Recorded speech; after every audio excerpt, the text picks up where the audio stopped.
Olá, investidores! Eu sou Lucas Simões, repórter do Money Times, e bora falar sobre ETFs?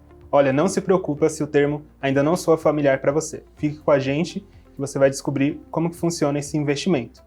E para desvendar todos os temas acerca do mercado de ETFs, está aqui do meu lado Gabriel Verea, CEO da Teva Índice. Tudo bem? Tudo bom, e você? Prazer tê-lo aqui conosco. E eu gostaria de começar o nosso papo justamente falando do interesse dos investidores brasileiros pelo mercado de ETFs. De acordo com dados recentes divulgados pela própria B3, o número de investidores em 2021 bateu a marca de 505 mil, ante a 270 mil no início do mesmo ano. Ou seja, houve um verdadeiro boom e interesse dos investidores por esse tipo de investimento, né? Que os especialistas dizem que são um investimento mais fácil, acessível e diversificado. Então eu gostaria de aproveitar e perguntar para você qual é a tendência para 2022 para esse investimento. Lucas, primeiro, obrigado pelo convite, né? Olhando para 2022, acho que a gente vai ver um aprofundamento do mercado, assim, né? O mercado financeiro como um todo, ele tem se desenvolvido muito, né? Esses números que você traz são muito interessantes.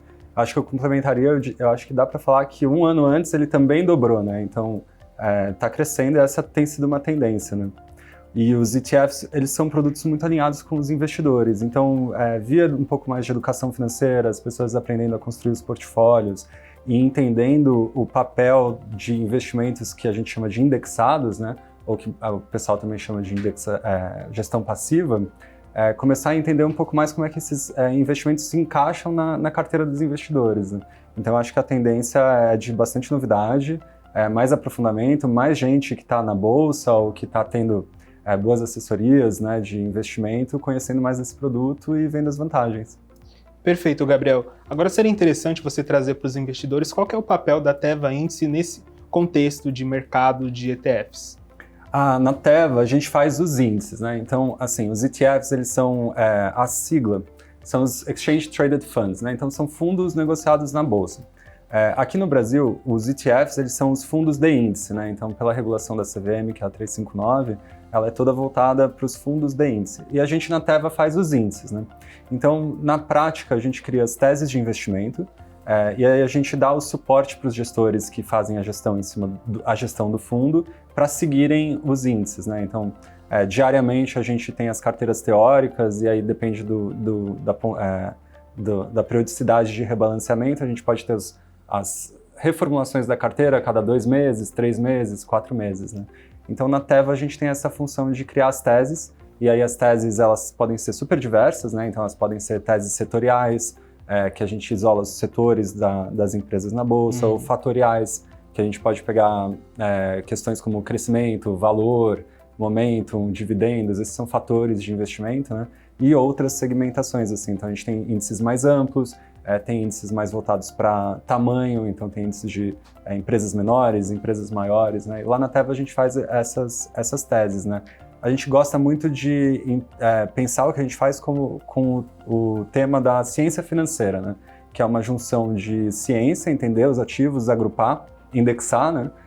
E aí isolar esses fatores de retorno para poder gerar teses que são interessantes para os investidores, né? Lá na Teva a gente faz os índices de ações, que são esses mais conhecidos, né? Que a gente já lançou alguns fundos. E aí a gente também tem as outras classes de ativos que também são passíveis de indexação e passíveis de construção dentro de ETFs. Então, acho que isso também fala um pouco do que, talvez, da outra pergunta, né, do que vem para o próximo ano. Então, são novas classes de ativos que também podem estar disponíveis via esse fundo que está ali disponível na bolsa. Crédito privado, fundos imobiliários também, renda fixa de governo. Então, tem bastante coisa para explorar, assim. Com certeza. Então a gente já deu para perceber que os ETFs existem para todos os gostos, para todos os bolsos e estratégias de mercado. Você estava comentando sobre teses de investimentos. Isso me recorda que no final de 2021 foi lançado, em parceria com a Teva pelo BTG Pactual, um ETF, na verdade, brasileiro, com foco em commodities. Então eu gostaria de entender, na prática, como que o investidor pode analisar a tese de commodities ou qualquer outro tipo de tese, tecnologia ou mesmo criptomoedas que foram recentemente lançadas aí na B3, né? Tem índices que acompanham o desempenho das criptomoedas. Então como que o investidor, na prática, pode pensar em investir numa tese a partir de um ETF? Quais são as vantagens? Sim, o CMDB11, né? Esse ETF lançado em parceria com o BTG, a gente está muito feliz com o produto. Acho que é uma das teses que a gente mais gostava, assim, dentro das coisas que a gente identificava. Ele é muito interessante, assim, ele é o único índice do mundo, replicado para um ETF, que ele dá exposição a commodities e ao setor via empresas produtoras de commodities, né?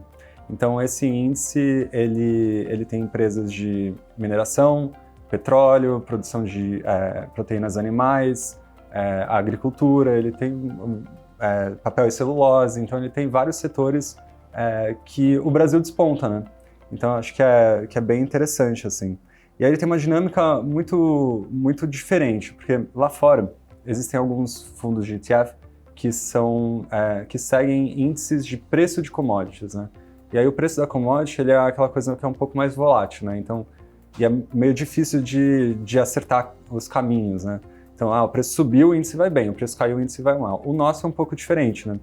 Não significa que ele não sobe, ele também tem variação e volatilidade, essa é uma das coisas que o investidor tem que estar atento, né? Porque há uma exposição para uma classe de riscos de ações, né? Mas a dinâmica é muito interessante, porque quando o preço das commodities sobe, as empresas se beneficiam dessa subida, elas ganham margem. Mas quando o preço cai, elas também se fortalecem na posição de mercado delas, né? Então, porque é muito difícil para um novo entrante. São empresas que têm um investimento imobilizado muito alto, então, para novos entrantes entrarem, eles geralmente conseguem entrar quando os preços estão mais altos. Então, isso fortalece a posição delas. Como é uma coisa um pouco cíclica, quando o preço sobe de novo, elas vão ter mais margem ainda, né? Então, a gente gosta muito por isso e porque o Brasil tem meio que uma vantagem competitiva mesmo, né? Nessa parte de empresas grandes de vários setores, né, ligados a commodities, isso é uma coisa que só a gente consegue fazer. Então a gente gosta bastante desse tema, né?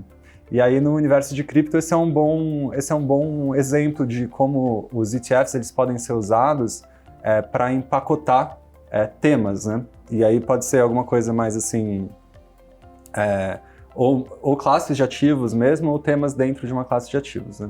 Então, por exemplo, cripto é um universo que, assim, estava fora da bolsa, né?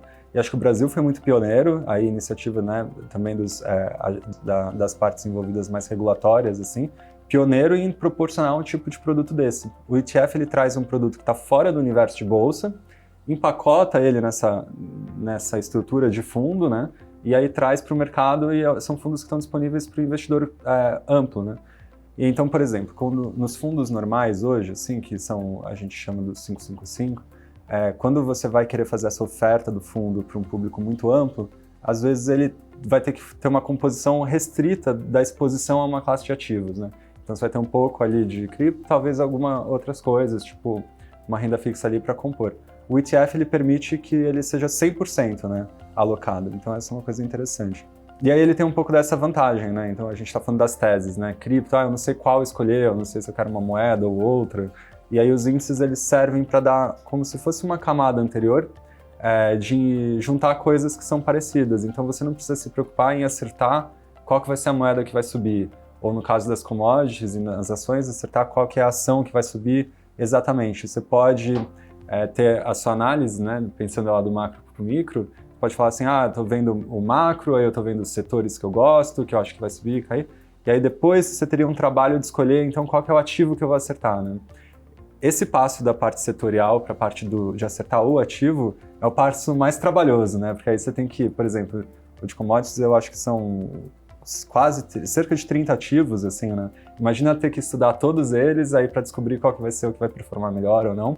E aí tem coisas que são meio que alheias à análise, né? Coisas que acontecem e a gente não sabe. Quando você junta, você está diminuindo o risco da carteira, né? Que são as vantagens da diversificação.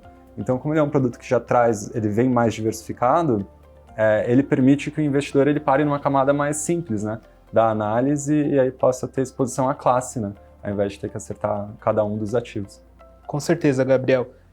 A sua fala lembra bastante o conceito da diversificação, né? E nesse momento a gente está vendo no Brasil uma migração muito forte da renda variável para a renda fixa, né? Uhum. Com o investidor buscando rendimentos maiores e um risco-retorno menor, com juros subindo para controlar a inflação.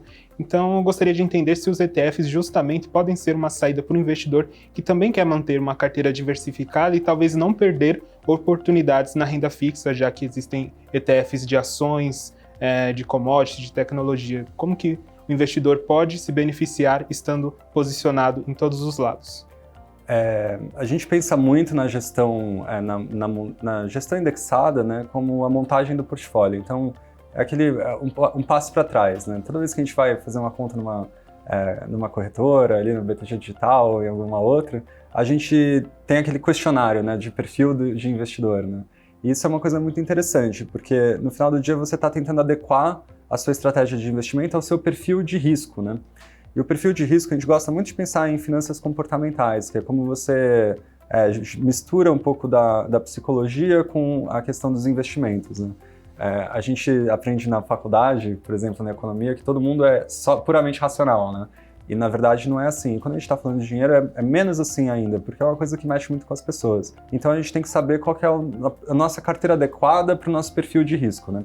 Renda variável, ela chama assim porque ela tem a gente chama de desvios padrões, né? Ela varia um pouco mais do que a renda fixa, só que tem alguns detalhes, né? A renda fixa, ela só não varia se você segurar até o vencimento de um título, por exemplo, quando você investe, né? Mas no meio do caminho, os títulos eles podem ser bem sensíveis. Então, títulos de longa duração, eles conseguem ter um grau de risco, volatilidade, às vezes até próximo do que pode ser uma renda variável. No cenário de renda fixa subindo, e falando de ETFs, né, existem também as possibilidades de investir nos ETFs de renda fixa.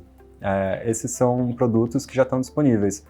O que o investidor está um pouco menos acostumado é que esses ETFs, como eles estão negociados na bolsa, e os ETFs eles têm um mecanismo de repassar o preço dos ativos quase que sem diferença do que eles realmente estão valendo nos mercados, ele varia em preço. Então você, além de ter o preço de final do dia que as pessoas estão acostumadas a ver nos fundos, você tem variações de preço durante o dia, né? Então os ETFs de renda fixa, eles também acabam refletindo essa variação do preço dos ativos. Então parece que eles estão variando um pouco mais, mas na verdade é só uma questão do que a gente chama de price discovery, né? Você dá transparência ao preço real daquele ativo. Então, ele pode ser alguma coisa assim ali, parece que é no meio do caminho, mas na verdade é uma exposição a classes, né? E aí então acho que assim, pensando no ano para frente, pensando em alocação, é sempre importante entender qual que é o perfil de cada um dos investidores, né? Qual que é a sua carteira, como é que os investimentos indexados podem encaixar na sua carteira.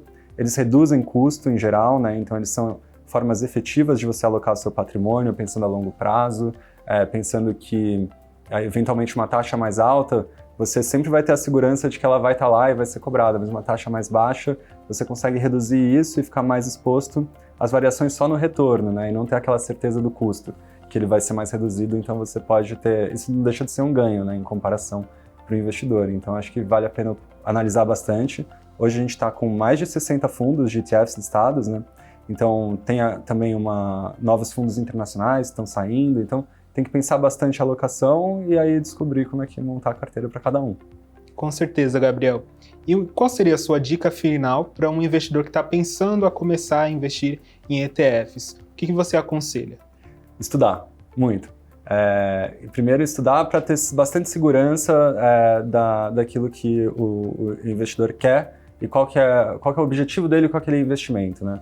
Então, os ETFs, eles trazem um pouco mais da propriedade de você poder ser um pouco mais ativo em relação a essa carteira. Você não está dando um mandato discricionário para um gestor terceiro comprar e vender as coisas no seu nome dentro de um fundo. Você está sendo um pouco mais atuante em relação aos seus investimentos. Então, é importante estudar, entender o produto, entender as vantagens, entender o perfil de risco, ver as opções, analisar os custos, analisar as vantagens. E estudar é sempre bom, né? Nunca traz coisas ruins. Então, estudar bastante e tomar decisão de investimento com bastante segurança. Olha, muito obrigado, Gabriel, por esse recado e por ter topado e aceitado o convite do Money Times para essa entrevista e ter desvendado aí para os investidores todos os segredos dos ETFs. Legal, obrigado, Lucas. E aí, pessoal, gostaram desse vídeo? Então deixe o like, se inscreva, comente aí o que você achou. Eu fico por aqui e até a próxima.